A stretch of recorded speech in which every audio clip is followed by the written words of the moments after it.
Ating alalahanin ating Panginoon Kristo ay kapiling natin sa araw-araw nating buhay, sa Ama na Anak at Espiritu Santo. Amen. Panginoon, papasalamat po kami sa araw na ito na kami ay iyong binibigyan ng buhay, binibigyan mo ng lakas, binibigyan mo ng biyaya.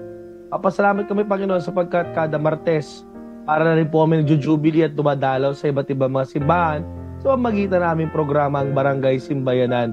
Salamat, Panginoon, sa biyaya ng Yubileo 2025 na patuloy naming inaani ang mga grasya at biyaya na binibigay sa aming lahat sa pamamagitan ng gawain ng simbahan, sa pamamagitan ng aming pananampalataya, pag-asa at pag-ibig sa iyo. Paspasan mo kaming lahat, Panginoon. Gayon din po ang mga sumusubaybay sa aming palatuntunan.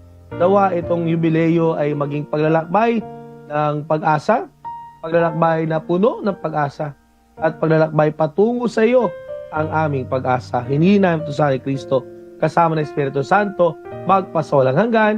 Amen. Sa ngala ng Ama, ng Anak at ng Espiritu Santo. Amen.